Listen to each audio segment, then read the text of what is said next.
and raised expectations for the role of business. And a lot of discussion about how business, how they coped and how they helped others during the pandemic will be noted. Their staff, the communities in which they work, did they reach out? Did restaurants take food around and deliver to old people, or did they just look out for themselves?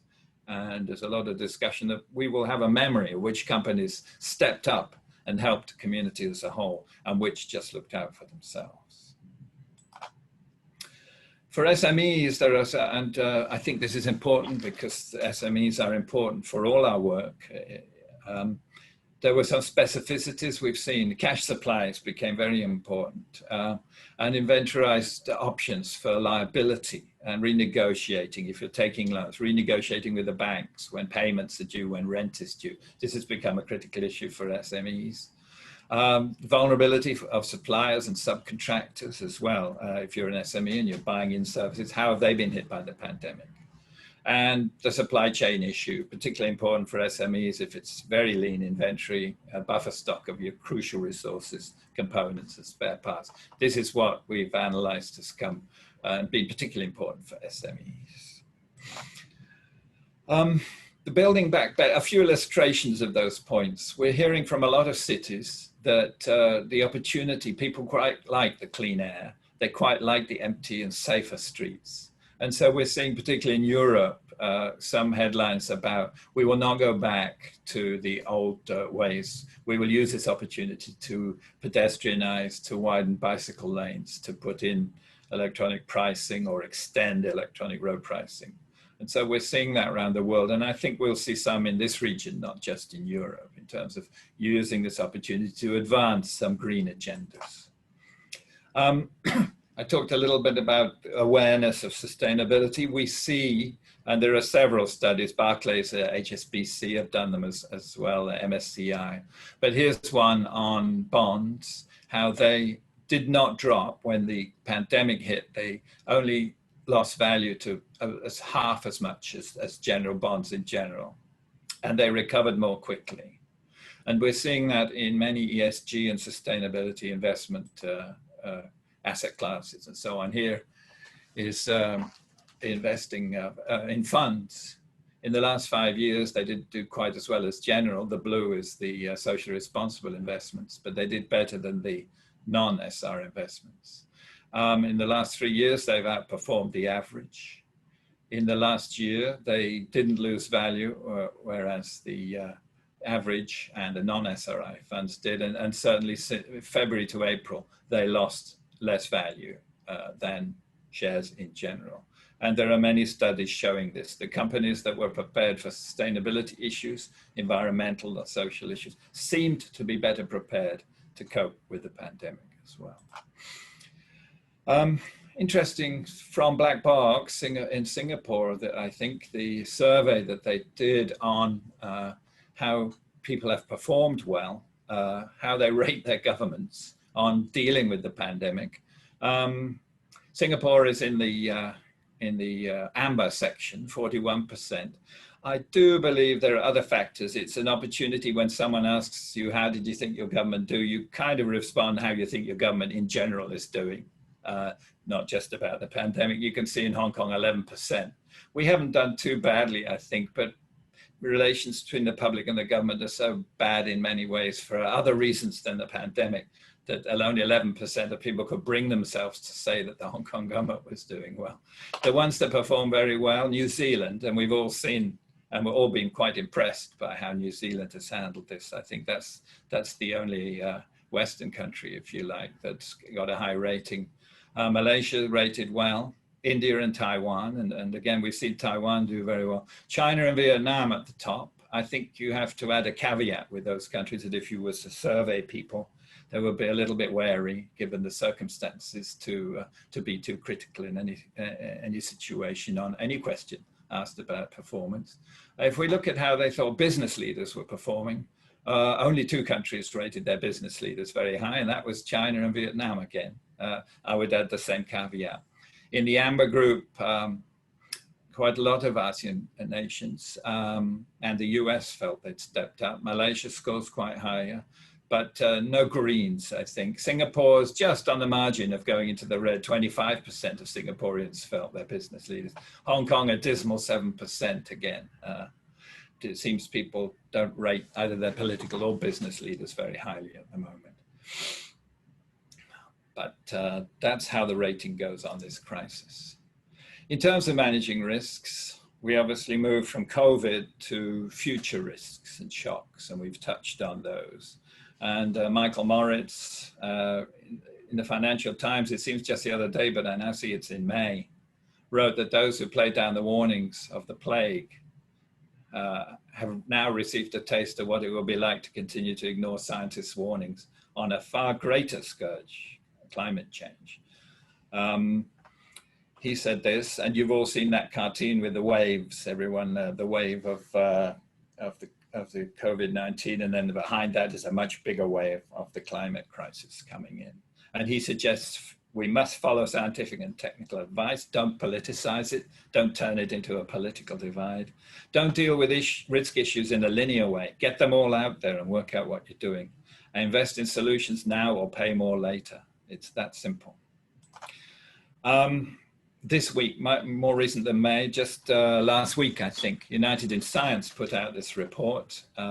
This is a UN and various other bodies, UNEP and IPCC, the UN scientists, and the Met Office, so the World Meteorological Organization and the Met Office.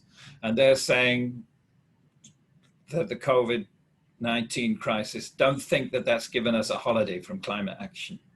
Emissions this year are still heading in the direction of pre-pandemic levels. And this year, the indicators like heat and ice loss and wildfires are going to be as bad as ever, if not, or worse. And concentrations are still going up. More vivid description of this, if you like, from the International Energy Agency. Here's the emissions running back to 1900, and they're going up and going up and going up. And this little dip in 2020 is all we can see. So keep it in perspective. Climate action is still incredibly important. Even more worrying, perhaps, if you look at China, just up to May, when China got over the worst and began to reopen the factories, then CO2 emissions in 2020 were higher than in 2019, already by May. So that we should not be complacent at all. Carbon Brief put out this report. And no doubt, as China has reopened more and more factories, emissions will continue to rise above levels. So there is no carbon emissions holiday resulting from the pandemic, the COVID-19 pandemic. Scenario planning. If those of you, and I guess several of you have been following what TCFD have been doing, the Task Force on Climate-Related Financial Disclosures, which came out of the Financial Stability Board, which came out of the 2008 financial crisis in an attempt to stabilize finance. And Michael Bloomberg agreed to chair the committee that came out with excellent recommendations. One of them was look forward, don't just look back. Sustainability is not just about reporting the past, it's about looking forward. And they suggested that finance organizations should look at scenario plans of those businesses that they're investing in. And the 2019 report from TCFD was not very flattering about those who'd attempted to do these scenario plans. They felt that and they're now working on examples and models to make it easier for all of us to understand. But I'll just make a few points about this. It's not just about let's plan for 1.5 and 2 and 3 and 4 degrees. You can do that, but that's not the only scenarios we should be caring about. And 4 degrees, to my mind, I've never seen a successful. At 4 degrees, some studies suggest the Earth can only support 1 billion people because of fish stocks already will be devastated at 2 degrees. We know that the World Bank says at 2 degrees, the African maize crop will only be, it'll be down 60% because of the changes in the weather. And that's their staple. That's at 2 degrees. So at 4 degrees, some studies suggest the Earth can support 1 billion people. So I've yet to see a convincing corporate report that suggests a scenario where 9 out of 10 of their customers are dead 9 out of 10 of their staff are dead. 9 out of 10 of their supply chain is dead. So I think that's probably a bit dubious to try and do a 4-degree scenario plan. However, what we should include in scenario plans are regulations and regulatory change and the impact of climate action. In Singapore, carbon taxes. In other places, emissions trading schemes, efficiency standards for buildings, bans on fossil fuel equipment. Several European nations saying we will go out of fossil fuel cars, and they're setting dates for this. So that's a scenario business can take seriously when analyzing the future and risk. And then changes to value chains and market disruptions, the physical risks to their suppliers, price volatility and social disruption, if not in their own country, then in countries in the value chain, either in where raw materials come from and components, or where they're selling their goods. And then the world of protection and nationalism, and that, which I think Alan talked a little bit about, this growing protectionism, nationalism, how that, the deglobalization, if you like, and that will affect markets and trade. And then the difficult one, public opinion. How is this going to change? Scenarios should include legal threats. TCFD goes on a lot about that. It could be a public interest case by a group of school children against a company not doing enough about climate change. Could be your own shareholders and lenders saying, you knew about climate change. What did you do about it as a business? It's known, it's measurable, and it's actionable, as the accountants say. If it's these 3 things and you did nothing about it, then you're legally liable for failure in due diligence. So all of these, in a way, should be examined in a good scenario analysis looking forward for business, I believe. Also last week, good to see from America, who's often the silent elephant in the room on climate issues. But in this case, the Commodity Futures and Trading Commission of America put out this report last week and said, in no uncertain terms, a world racked by frequent and devastating shocks from climate change cannot sustain the fundamental conditions supporting our financial system. That's pretty clear to me. But they also made the important point, promoting the transition to net zero emissions economy and safeguarding financial stability are consistent, mutually reinforcing objectives. In other words, it's not a trade-off, doing well and doing good on climate. They reinforce one another, and that's very, very important. And I do hope more American financial organizations say this more often. And to reinforce that, we do have the US Bureau of Labor Statistics saying that in their Clean Jobs America report, that 3.3 million Americans are working in clean energy now in that industry, outnumbering fossil fuel workers 3 to 1. And the 2 growth areas, they think, through to 2026 will be solar installer and wind technician. This is the future. This is what to invest in. These are the jobs of the future, not the past. That's from the US Bureau of Labor Statistics. So there's some heartening news there. And to look at the other opportunities, while we're talking about the opportunities, a good taxonomy for this is from the Climate Bonds Initiative. They look at the areas of industry that will work for green finance, for green bonds in particular. Huge amount in energy, not just the generation, but the storage and transmission. In transport, there's going to be a huge rejuvenation of private transport, electrification, charging points, and in the heavier transport, of course, in rail, it can be electric. In aviation, shipping, it may well be hydrogen or biofuels as we move forward. Huge areas in water, in buildings, of course, new building standards, very high with Green Mark in Singapore and ratcheting up all the time. We need to get our act together in Hong Kong. And in retrofitting old buildings as well, and in internal building equipment and air conditioning and the like. In agriculture and forestry, of course, and in building construction materials, very, very important, very high emitting, but it's coming. Lower carbon cement and steel in particular.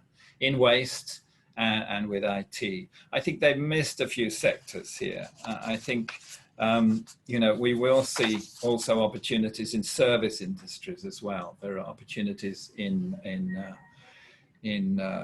ecotourism. There are opportunities in low carbon service sector that are not included here, but I think that they will be important as well going forwards.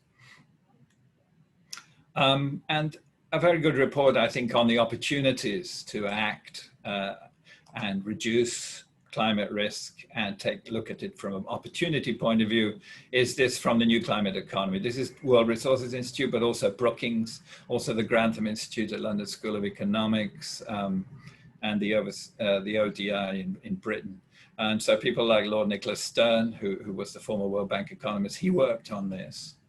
And he did the seminal UK report on the economics of climate change. And his message was simple, do it now and seek the opportunities or pay more later.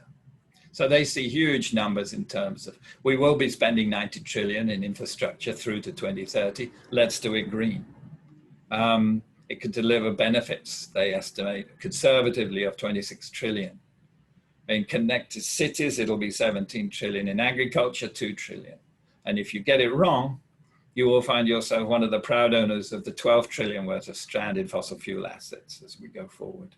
So this is a good summary of the opportunities in the transition to a low carbon future. This is where I more or less end. This, basically the point being, this is plagiarized from Who Knows England, Who Only England Knows, meaning if you just focus on where you are and what you know, and don't take the bigger picture, then you are likely to miss very important warnings and indicators. In business, if you focus entirely on finance, you may miss the social warnings and the environmental warnings. Financial and market analysis is not enough to prepare an organization in future for shocks and uncertainty. Disaster management is really important. It has different phases and different elements. And it's important to look at those, from planning and reduction through coping to how to plan ahead to be resilient for the recovery and reconstruction phase. Scenario planning is complicated, but it's really a worthwhile. And the finance sector is calling out for this. And you will see your lenders and investors begin to ask for this. Ethical companies are more economically resilient. The statistics are in. COVID-19 is a test case of this. But a company that doesn't embrace sustainability is a company, to my mind, without a future. And I will stop there. Thank you all for listening. Right. Thank you, John, and thank you for your time. I sort of wanted to gently remind everyone that if you got questions, you can always post it on your chat group. We haven't seen any yet. So I'm going to sort of open the floor up for anyone who sort of would like to pose your first question for John. Does anyone sort of want to raise their hands? There's a question on the chat. John, do you want to put your email so that people can follow up with you? Okay, yeah, so right. So John, someone asked whether would you be okay to sharing your email address for everyone so that we can sort of Yeah, please. Right. I need friends. Yes. Okay. So yeah. I haven't got it on screen. john.sayer@carboncareasia, all one word.com. But we can send it around in the WhatsApp as well. All right. And you can do it via Stella's email if you want. My colleague in Singapore is there. So that's another good reason why you should join that WhatsApp chat so that you can get all this information if you need. I'm happy to continue this debate. I don't have this is a complex subject. Talking about this in 45 minutes is like trying to explain physics in 45 minutes. And nobody knows the whole answer. So discussion, dialogue, and debate are really important on these issues. Right. John, maybe can I ask a question? Hi, Alan here. While other people are, trying to settle down, maybe digesting some of the things you share and typing question in the chat. Since on our platform, right, we do we work more with SMEs or even MSMEs, and of course we're trying to escalate our collaboration, within among ASEAN member countries and all that. I'm just wondering because sometimes when we talk about carbon care or climate change, right, many SMEs think that these are too high level for them, or the work of the government, work of the NGO, people with big budgets, right? They tend to feel a bit detached from it. So one, right? I mean, what would your response be for them? And secondly, I don't know, do you have some good examples of how SMEs, come together, collaborate, run some good projects that we can learn from them, and maybe within our Ariba family we can replicate some of those good models.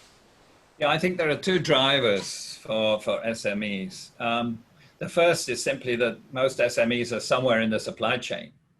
And even if they feel they can't do too much at a certain point, their suppliers themselves, the companies they're supplying, will be putting some criteria on them, or their customers indeed.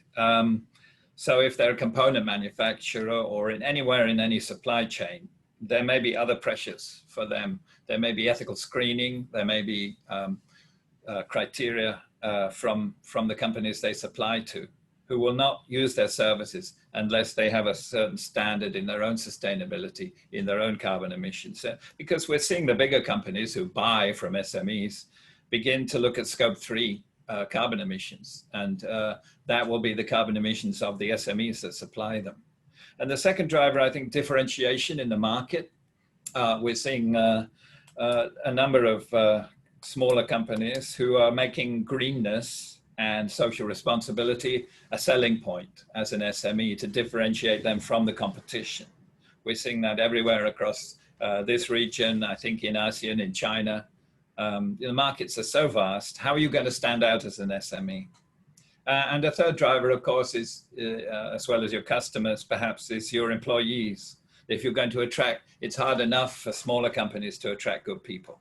But younger people, if they see a company has a sense of purpose and is trying to do good more broadly and has a social conscience as an organization. Some companies some younger people, I don't know what we're up to with generations. We already got to Z, I think. Generation Z, X, Y, Z, millennials.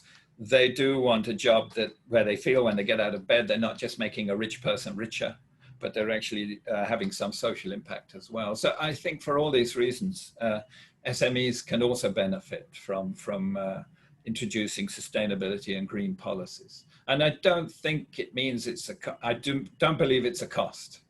I believe it's as I said in the talk, these are reinforcing strategies. They make you a more resilient business, and they make you stand out, and they improve your reputation. Right, thank you, John. I like to sort of bring attention. I see Shuba in the chat, but I also noticed that Jinkiet was raised his hands as well. So I'd like to turn the floor to Jinkiet. Perhaps you might want to unmute yourself. Hi, okay. Hi, John. Yeah, the question is simple, and I think maybe the answer is not so simple, because really are politicians the solution of the problem? And that's the first question. The second is, how do we engage other people? Because most of the time, everybody wants sustainability to be done by governments and big MNCs, the billion-dollar companies. So what happens to smaller SMEs, as you mentioned? How can they participate? Yeah, I think, well, politicians, they're an essential part of the solution, because we do need a level playing field for all businesses, for SMEs. We don't want the big guys, the big companies, to run away with all the kudos of being greener. Take, for example, sustainability reporting. The big guys have the capacity to produce beautiful reports with infographics that look superb. SMEs will find it harder to do that. They have cost constraints. They don't have a sustainability department with 12 staff. So it's up to governments it's really up to governments to create a level playing field for these kind of criteria in sustainability, in efficiency, in rules and regulations. And I think that's really important. Of course, where politicians are not part of the solution, then they may be part of the problem. But I do believe so that we have fewer shocks. A business doesn't want shocks and uncertainties and changes and changeability in the path and the transition to a low carbon economy. So the only people who can ensure that are politicians by giving out consistent signals and early warning. So when we introduce a carbon tax in Singapore, we know who it's going to affect. It'll be fair and it'll be equal, and it'll affect certain sectors to begin with. And the government puts everyone on warning that this may be rolled out down the road. and it may be coming. So perhaps internal carbon accounting would be a good idea for even those companies that are not currently covered by a carbon tax, but they should be preparing for that. And as for SMEs, I mean, yes, in some ways it's harder to be an outstanding, to message, but in other ways, the agility of SMEs is such that they could be standout green businesses ahead of the game, standout sustainable businesses. It's easier for an SME to have positive employment for vulnerable and disadvantaged or even disabled employees in a more visible way than a huge company. So there are in some areas, I believe SMEs can be standout on environmental and social issues, where the bigger companies, it's harder for them to turn around and make a difference. In other areas, it's not, because those bigger companies have the resources. But I think it's up to everyone, and it's all our responsibility. It's not just politicians. We get the politicians we deserve in the end. It's up to business and the community and us as individuals to play our part in, good stewardship of this, of the planet. Okay. But innovation is seldom the forte of governments and MNCs. So that's also sort of a limitation, isn't it? So, let's look at the iPhone. Steve Jobs put on his polo neck and stood there and said, "Look at this." And do you know, internet, government funding, touch screen, government research, GPS, government research. No company was daring enough to innovate on all of this stuff. No, it was all done by public research and governments. There's a book, isn't there, the Entrepreneurial State, which says that this is a little bit of a myth, that businesses do all the innovation and governments do all the regulation. Look at the Human Genome Project. Look at now the research that's going on, on pandemics. Some of it's being done publicly funded in universities. So I think we should beware of the platitude that business is agile and innovative, and that governments are stuck and cannot innovate. Just look at the iPhone and see how much of that research was publicly funded by inspired governments who took more risks. It wasn't companies who put a man on the moon, it was governments. Right. Thank you, John and Jinket. I want to sort of do a shout out here, and I know it's a little bit of advertising, and I don't think John would do it himself, but Brands for Good does have a carbon care label partnership with CCA. So we do have a Brands for Good carbon care label, and SMEs can sort of engage that label. So essentially it's a carbon measurement. I think Estella, if you ever get a chance to sort of talk to her about it, we do certifications for carbon care for SMEs. And if you're keen to find out a little bit more about it, you can always talk to sort of Estella. Sorry, my 2 cents of advertising here. Okay, so I like to sort of bring the attention now to Subrat from Dufa, did I pronounce it correctly? Who has 2 questions, if I'm not wrong, right? Oh, no, it's just one question. I just had a follow-up to it. Okay. So yeah, I can kind of go through it. So basically, I saw on the climate bond slide that you showed there that there were a number of sectors that still had no updates, specifically like under the energy side, nuclear generation had no plans going forward. And at the same time, aviation was also notably with no changes. Now, nuclear generation is obviously a great way in the short, or not short term, medium term, to mitigate fossil fuel, usage and so forth. And then aviation, as much as everybody says we need to get rid of it, it's just not going to happen in a globalized world, no matter how much retrenching you may do. So what are your thoughts on this? Where do you think things are going? And especially with aviation, what's the future of it? Yeah, okay. Last week I spent 3 days on the webinar of the Climate Bonds Initiative annual conference, the first 3-day meeting I've ever experienced on Zoom. It's normally face-to-face. They had 3,000 people signed up. They talked a lot about these issues. You're right, with the Climate Bonds Initiative, they haven't finished their criteria because they are quite rigorous. and you could see that on that slide, some of the standards were not finished. But more generically, the green bond principles, they have a simpler set, and they can be applied to any green bond and any green financing. So while climate bond are the Rolls Royce of really pinned down standards with all, you know, if you like GRI, with all kinds of measures and the ways you measure things, you can still produce green finance. There's no copyright, by the way, on the word green.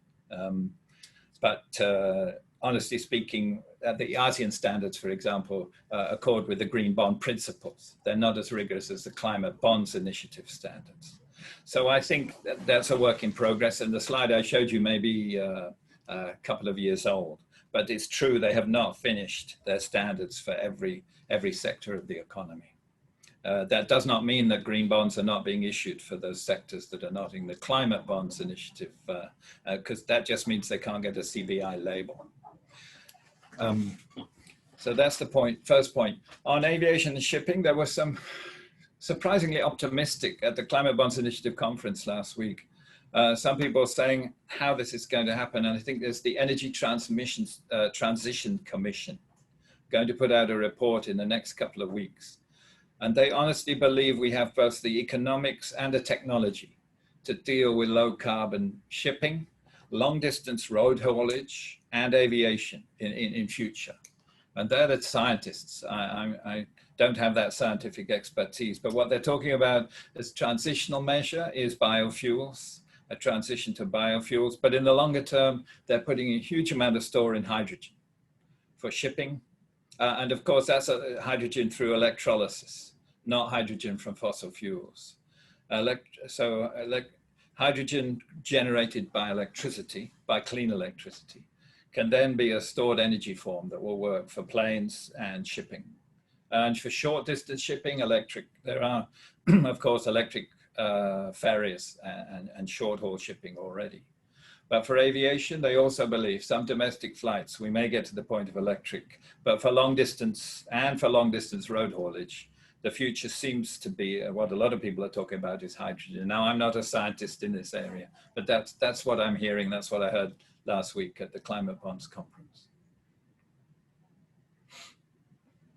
So we can still fly, which is good news for those of us living in city states.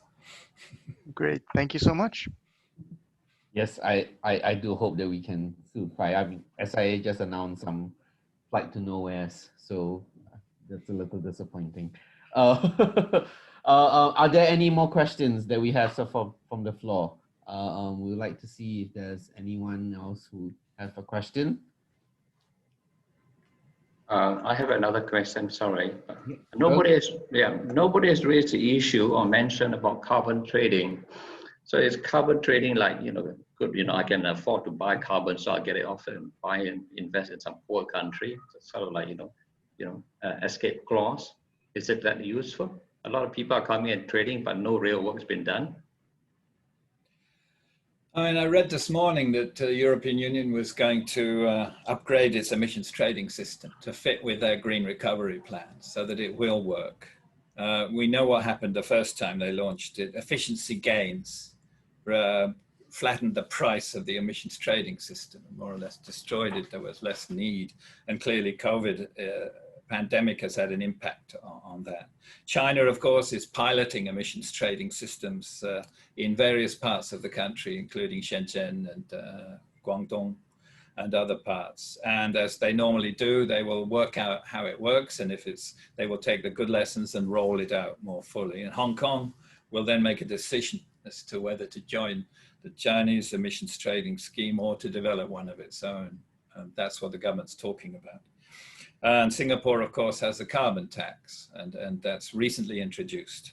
I think these market mechanisms are important. Interestingly, there's a lot more debate about offsets and the role of offsets, because it cannot be a license to carry on polluting. And there's dangers of double counting. And if we're talking about getting to net zero, some people, that net word raises alarm bells with some people that, you're just going to carry on polluting and you'll buy a few offsets. And so there is quite a heated debate on that. Carbon trading, carbon tax, and emissions trading systems are more commonly seen, but they have to be in the context of good government regulation. And lastly, I would say, I mean, one of the unresolved issues of the Paris Climate Change Agreement is Article 6, which is basically about investing in carbon reduction in another country. If you're a wealthy country and you invest in carbon reduction, and how do you count and how do you allocate the gains and the reductions in emissions? And that is a very heated debate, and they have not so far resolved that with the multi-party discussions within the Paris Agreement. It's a very important thing to get right. We don't want double counting. We don't want the rich countries exploiting the poor countries, but we do want finance to go into carbon reduction technologies all over the world, and we want to somehow allocate those emissions reductions.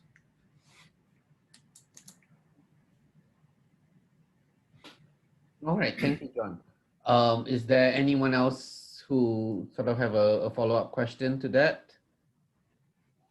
Yet you look like you have your hands half raised.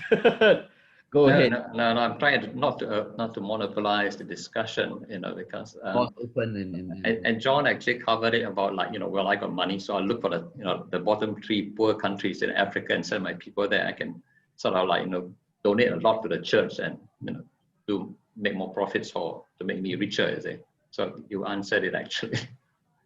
Yeah. I think the other question is quite difficult, So what else, like small states like Hong Kong and Singapore or other Pacific islands, city-states do? Because bearing in mind that people are moving to cities, and I think we are already, like, 50% of the world is in cities, so there will be even more of us in cities. So what next? Yeah, there's an argument that they are very energy efficient. If we live in the models of high-rise development, with going down to podiums where shops are nearby, linked beneath to electric public transport, that this is a far more efficient way of living than, say, Los Angeles, which sprawls out for miles and miles with poor public transport, vast distances, people living in individual houses, which are harder to insulate. And you have to drive to reach home because public transport is insufficient and the distances are so great. So some people I hear in the Climate Bonds Initiative conference say we need more Hong Kongs, we need more Paris, more people living vertically with very good services. And of course, shared recreational space within reach by public transport. In Hong Kong, we have the country parks and the hillsides. In Singapore, you have quite a lot of park spaces. So there's an argument that urbanization can ultimately help us lower our emissions as an affluent society compared to the sprawling cities with massive road networks. Okay. I'm just going to take it further. Okay, so we still have 9 more minutes for a Q&A session, and I know we've been quite a while. But if there's no other questions, can I sort of get the floor to raise your hands if you do have any burning questions? Well, if not, don't worry. I think we still sort of have a chance, and then perhaps we can sort of go into our open networking in our breakout room sessions. And I'd like to sort of take this time to sort of welcome everyone to join us in this networking sessions. And John will also still be around, and he will try and switch between rooms so that we get a chance to meet each other. Our hosts for the breakout rooms will be Alan and Boon Seong. So everyone will sort of be split into 2 different rooms, and you get a chance to turn on your cameras and get to meet some new friends, and then of course get a chance to discuss today's topic with John. All right, so if there's no more further questions, Shak, would you mind actually sort of filtering us into our own rooms? You all have to click a button on your screen to say that you've been invited to a certain room, and then get to meet some new friends there. Thanks, guys. Thank you for joining us today.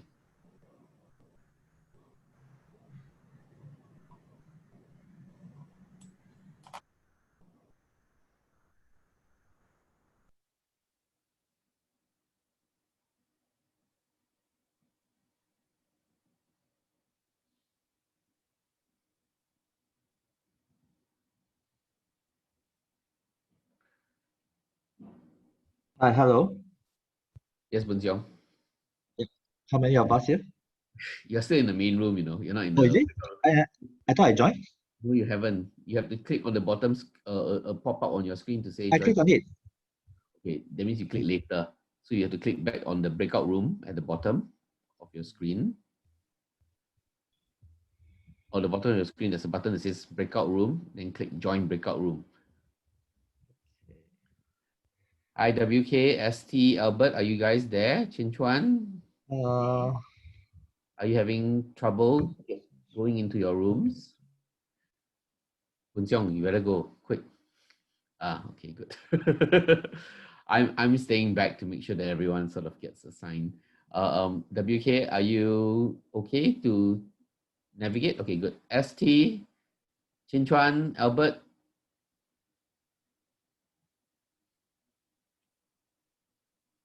Guys, are you still there? Or you're like what I call Zoom as a radio. Turn on the Zoom chats and then go and do your work. If you guys are around, I would like to invite you guys to the breakout room session, which is the networking session. So Albert, ST, May, Chan Yao, if you have, there will be a button on the screen to say breakout room. If you don't have, please let me know. Hi, Chan Yao. You've been sort of invited to a breakout room on the bottom. Yeah, I'm trying to find the button. Yeah. Oh, I see. Okay. Got it? May, ST, are you guys there? May, ST, you guys there? If you are, you can sort of join the breakout rooms.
Hi, May. If you want, you can just select the breakout rooms icon and select breakout room number 1 to join.